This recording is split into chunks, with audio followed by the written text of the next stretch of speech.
Dear students of second year civil engineering SIM,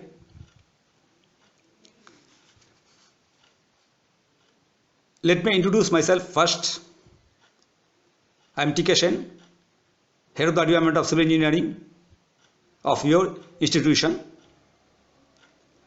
Today I will give an introduction to shearing strength of soils for better understanding of shear stress strength of soils and its practical importance in stability analysis of soils, determination of bearing capacity, etc. The volume change in a clay soil due to one-dimensional loading, that is the deformation due to normal stresses, that is compressive in nature, acting on the soil mass. However, in most of the problems in soil engineering, such as those concerning the foundation structures, earthwork engineering, etc., the soil mass has to withstand shearing stresses, which in nature are quite unlike the compressive stresses. Shearing stresses tend to displace a part of the soil mass relative to the rest of the soil mass. Shear strength of a soil is the capacity of the soil to resist shearing stress. It can be defined as the maximum value of the shear stress that can be mobilized within a soil mass.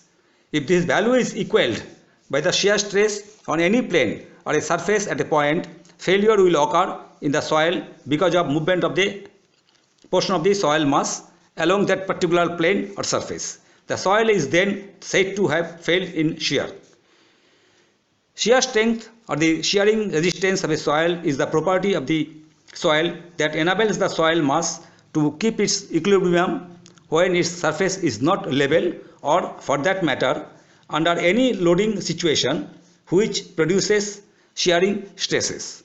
Slopes of all kinds, such as hills or mountains, banks of canals or rivers, man-made curves, fields, etc., remain stable only if the shear strength of the material of which they are composed is adequate.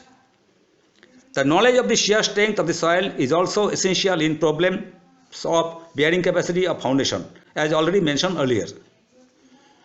Design of retaining structures, design of pavements, and so on. The shear strength is without doubt the most important engineering property of the soil.